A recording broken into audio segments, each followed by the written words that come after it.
Doctor Nazmul Hasan কলিমুল্লাহকে আটক করা হয়েছে এবং আমি যেই মুহূর্তে এই ভিডিওটি রেকর্ড করছি সবশেষ খবর অনুযায়ী তাকে কারাগারে পাঠানো হয়েছে এবং এই বিষয়টি নিঃসন্দেহে টক অফ দ্য কান্ট্রিতে পরিণত হয়েছে। প্রশ্ন হচ্ছে কেন টক অফ দ্য কান্ট্রিতে এই খবরটি পরিণত হলো, কেন মানুষের এত বিশেষ আগ্রহ? ডক্টর নাজমুল হাসান কলিমুল্লাহ একজন পরিচিত মুখ এই কারণেই। ডক্টর নাজমুল হাসান কলিমুল্লাহ একজন শিক্ষক, তার বিরুদ্ধে দুদক মামলা করেছে দুর্নীতির অভিযোগে এই কারণে, নাকি এর পিছনে অন্য কোনো কারণ রয়েছে? অবশ্যই টক অফ দ্য কান্ট্রিতে পরিণত হওয়ার জন্য বিশেষ কারণ তো রয়েছে, আসছে সেই বিষয়ে। তাকে আটক করলো কারা? ঢাকা মেট্রোপলিটন পুলিশের গোয়েন্দা বিভাগ বৃহস্পতিবার সকালে মোহাম্মদপুরের বাসা থেকে তাকে আটক করে নিয়ে যায়, দুদকের হাতে হস্তান্তর করে। দুদক তাকে আদালতে তোলে এবং আদালতের নির্দেশে তাকে কারাগারে পাঠানো হয়। এই হচ্ছে মোদ্দা কথা। এখন কি কারণে, কোন মামলায় তাকে আটক করা হলো এটিও আপনারা জেনেছেন। 2025 সাল অর্থাৎ চলতি বছরের 18 জুন তার বিরুদ্ধে বেগম রোকেয়া বিশ্ববিদ্যালয়ে উপাচার্য থাকাকালীন অর্থ আত্মসাতের অভিযোগে তার বিরুদ্ধে একটি মামলা হয়েছে, তিনি সহ আরো 5 জনের বিরুদ্ধে। এবং দুদক যে ধারায় মামলাটি করেছে সেটি আমি যতদূর জানি নন বেইলেবল, অতএব তার জামিন সহজে হবে না এমনটি ধরে নেওয়া যেতে পারে। কথা হচ্ছে এ ধরনের অভিযোগ যাদের বিরুদ্ধে থাকবে প্রমাণ সাপেক্ষে যে কারোর বিরুদ্ধেই প্রচলিত আইনে অবশ্যই সরকার যে কোনো ব্যবস্থা গ্রহণ করতে পারে আইন মোতাবেক। কিন্তু বাস্তবতা হচ্ছে মানুষের মধ্যে এমন একটা ধারণা বদ্ধমূল হয়েছে যে অন্তর্বর্তী সরকারের বিরুদ্ধে যারা কথা বলছেন, অন্তর্বর্তী সরকারের বিভিন্ন বিতর্কিত কর্মকাণ্ড কিংবা অপকর্মের বিরুদ্ধে যারা সোচ্চার, তাদের মধ্যে ডক্টর নাজমুল হাসান কলিমুল্লাহ একজন। এ কারণে তার বিরুদ্ধে তাকে নাজেহাল করার জন্য অথবা ষড়যন্ত্রমূলকভাবে মামলা করা হয়েছে, মুখ বন্ধ করার জন্য তার উপরে খড়গ নামানো হয়েছে। এটা পাবলিক পারসেপশন, এটা মানুষের মধ্যে প্রতিষ্ঠিত হয়েছে। কিন্তু অভিযোগ তো থাকতেই পারে। ডক্টর নাজমুল হাসান কলিমুল্লাহ নিশ্চয়ই ফেরেশতা না হয়, তিনি ফেরেশতা নন অথবা আমরাও ফেরেশতা নই, অভিযোগ উঠতেই পারে। কিন্তু মানুষের মধ্যে কেন এই ধারণাটি প্রতিষ্ঠিত হলো, কেন এই খবরটি টক অফ দ্য কান্ট্রিতে পরিণত হলো? বিষয়টি হচ্ছে যে তার বিরুদ্ধে মামলা হলো কবে? 18 জুন, বর্তমান সরকার ক্ষমতায় আসার প্রায় 9-10 মাস পরে। অভিযোগটি কবে? অভিযোগ আরও আগে, প্রায় 3-4 বছর আগে আওয়ামী লীগ সরকারের সময়। আওয়ামী লীগ সরকারের সময় এই একই বিশ্ববিদ্যালয়ের ক্ষেত্রে তার বিরুদ্ধে হয়তো আরও 2-1টি মামলা হয়েছে, সেগুলো তিনি ফেস করেছিলেন। কিন্তু এই মামলাটি এতদিন পর এসে কেন হলো, প্রথম প্রশ্ন মানুষের। দ্বিতীয়ত হচ্ছে যদি হবেই এই সরকারের সময়, তাহলে 9-10 মাস পর এসে কেন? ডক্টর নাজমুল হাসান কলিমুল্লাহ ক্রমাগতভাবে বর্তমান সরকারের বিরুদ্ধে কথা বলে যাচ্ছিলেন এই কারণে, সেটি একটি প্রশ্ন হয়ে দাঁড়িয়েছে। এবং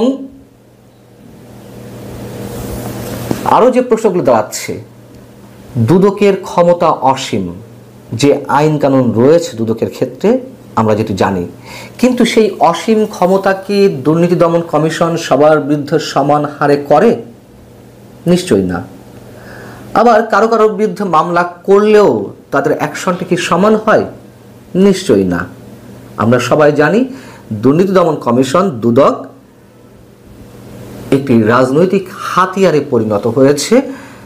যখন যে দল ক্ষমতায় থাকে বা যে গোষ্ঠী ক্ষমতায় থাকে, তখন বিরোধী মতকে দমন করার জন্য অথবা বিরোধী দলের নেতাকর্মীদের নাজেহাল করার জন্য দুদককে সরকার ব্যবহার করে থাকে এবং সেই ধরনের অভিযোগ বর্তমান সরকারের বিরুদ্ধেও রয়েছে। পার্থক্যটা হচ্ছে এই যে বর্তমান সরকারের তো নির্দলীয় নিরপেক্ষ থাকার কথা, তারা সেটি পারছে কিনা? পারছে না। বর্তমান সরকার যে একটা রাজনৈতিক প্রতিপক্ষ হিসেবে কাজ করছে, সেটি তো ট্রান্সপারেন্সি ইন্টারন্যাশনাল বাংলাদেশ, টিআইবিও তাদের কথাবার্তা এরকমটা বলছে, অথবা ব্রিটিশ সাংবাদিক ডেভিড বার্গম্যান তিনিও তার বিভিন্ন লেখায় এই কথাটি তুলে ধরছেন। টিআইবি গত 4 আগস্ট বর্তমান সরকারের 1 বছর পূর্তি বা অভ্যুত্থানের 1 বছর পূর্তি হিসেবে যেই প্রতিবেদনটি আমাদের সামনে তুলে ধরল, তাতে কি বলা হয়েছে? তাতে বলা হয়েছে অন্তর্বর্তী সরকারের সময় ভিন্ন প্রক্রিয়ায় ও ভিন্ন উপায়ে গণমাধ্যমের স্বাধীনতা খর্ব করা হচ্ছে বা হয়েছে। গণমাধ্যম কার্যালয়গুলোতে মব তৈরি করে আতঙ্ক সৃষ্টি করা হচ্ছে। সাংবাদিক, লেখক ও মানবাধিকার কর্মীদের উপর হয়রানি ঘটনা অব্যাহত রয়েছে, তাদের উপরে হামলা করা হচ্ছে।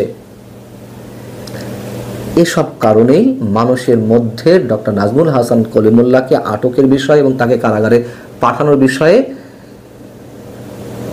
এই ধারণাটাই মানুষের মধ্যে প্রতিষ্ঠিত হয়েছে যে রাজনৈতিক প্রতিহিংসা থেকে তার উপরে এই খড়গ নামানো হয়েছে। ডক্টর নাজমুল হাসান কলিমুল্লাহ আওয়ামী লীগ সরকারের শেষ সময়ের দিকেও সোচ্চার ছিলেন আওয়ামী লীগের বিভিন্ন অপকর্মের বিরুদ্ধে, বিতর্কিত কর্মকাণ্ডগুলোর বিরুদ্ধে। অন্তত যে কজন মানুষ কথা বলেছেন সেই সময় তিনি তাদের মধ্যে একজন, এটাও চরম সত্য কথা। এবং তখন আমরা হাতে গোনা কিছু মানুষ যখন কথা বলেছি, আমাদেরকে বিএনপি জামাতের দালাল হিসেবে ট্যাগ দেওয়া হয়েছিল। এখন আবার যারা আমরা কথা বলছি তাদেরকে ঠিক একইভাবে ফ্যাসিবাদের দোসর হিসেবে ট্যাগ দেওয়া হচ্ছে। সরকারের পক্ষ থেকে দাবি করা হচ্ছে যে এই সময়টি হচ্ছে সর্বকালের সেরা সময়, যখন মানুষ মুক্ত কণ্ঠে কথা বলতে পারছে সরকারের বিরুদ্ধে। যে কেউ যে কোনো স্থানে যে কোনো মাধ্যমে কথা বলতে পারে, সরকার বাধা হয়ে দাঁড়াবে না। এই কি তার নমুনা? যদি তাই হয়ে থাকে, public perception doctor Nazmul Hasan কলিমুল্লাহর বিষয়ে যেটি প্রতিষ্ঠিত হয়েছে, এক্ষেত্রে একটি উদাহরণ উল্লেখ না করলেই নয়। গত কয়েকদিন আগে আমরা দেখলাম যে জনকণ্ঠ অফিস ভবন দখল করে নেওয়া হলো। কী কারণে? সেই একইভাবে ফ্যাসিবাদের দোসর ট্যাগ দিয়ে বিশেষ একটি গোষ্ঠী জনকণ্ঠ দখলে নিয়ে নিল। বাংলাদেশের স্বাধীনতার পর গত 54 বছরের ইতিহাসে আমরা জানি বিভিন্ন সরকার গণমাধ্যমের কণ্ঠ রোধ করতে হয় কোনো গণমাধ্যম বন্ধ করে দিয়েছে, সাংবাদিকদের উপরে খড়গ হস্ত নামিয়েছে। কিন্তু জনকণ্ঠের মতন কোনো ব্যক্তিগত প্রতিষ্ঠান অন্য কোনো ব্যক্তি, অন্য কোনো গোষ্ঠী দখল করে নিয়েছে, এই ইতিহাস তো আমাদের সামনে নেই। এখন তো সেই ইতিহাসও আমাদের সামনে রচিত হচ্ছে। এবং তারই ধারাবাহিকতায় টিআইবির আরও কয়েকটি তথ্য আপনাদের সামনে তুলে ধরি। টিআইবি তার ওই একই প্রতিবেদনে যেগুলো উল্লেখ করেছে সেটি হচ্ছে অন্তত 150 জন সাংবাদিক চাকরিচ্যুত হয়েছে বর্তমান অন্তর্বর্তী সরকারের সময়। 24 জনের বেশি গণমাধ্যম কর্মীকে পদ থেকে অপসারণ করা হয়েছে। 8টি সংবাদপত্রের সম্পাদক এবং 11টি বেসরকারি টেলিভিশন চ্যানেলের বার্তা প্রধান বরখাস্ত হয়েছেন। 496 জন সাংবাদিক হয়রানির শিকার হয়েছেন এবং এর মধ্যে 266 জনকে জুলাই গণ অভ্যুত্থান সংক্রান্ত হত্যা মামলার আসামি করা হয়েছে। 3 জন সাংবাদিক দায়িত্ব পালনকালে নিহত হয়েছেন। সরকার 3 দফায় 167 জন সাংবাদিকের প্রেস অ্যাক্রিডিটেশন কার্ড বাতিল করেছে। এবং জনকণ্ঠের কথা যে উল্লেখ করলাম, সেই জনকণ্ঠ অফিস দখল মুক্ত করতে সরকার কোনো ধরনের পদক্ষেপ নিয়েছে? নাইনি তো। সেই জায়গা থেকে বলছি যে মানুষের মধ্যে ডক্টর নাজমুল হাসান কলিমুল্লাহকে গ্রেপ্তার এবং কারাগারে পাঠানোর ক্ষেত্রে যদি রাজনৈতিক প্রতিহিংসার বিষয়টি স্টাবলিশড হয়ে থাকে, তাতে খুব অযৌক্তিক কিছু বলা হবে। সবশেষ আরেকটা কথা বলি, যদি সত্যি এই জায়গা থেকে ডক্টর নাজমুল হাসান কলিমুল্লাহকে সরকার গ্রেপ্তার বা কারাগারে পাঠিয়ে থাকে, যদি মানে এই প্রতিহিংসা থেকে হয়ে থাকে, তাহলে বলবো এগুলো করে কোনো সরকারই পার পায়নি, আখেরে কোনো লাভ হয়নি। এবং সরকারের মধ্যে এই মানসিকতা অবশ্যই রয়েছে, টিআইবি উল্লেখ করেছে, সেটি সরকারের জন্য বুমেরাঙি হবে। যদিও আমরা আশঙ্কা করতে পারি আরও অনেকের বিরুদ্ধেই, যারা সোচ্চার বিভিন্ন অপকর্ম বা বিতর্কিত কর্মকাণ্ডের বিরুদ্ধে যারা কথা বলছেন, তাদের অনেকের বিরুদ্ধেই এই ধরনের খড়গ হস্ত নেমে আসতে পারে। আল্লাহ হাফিজ।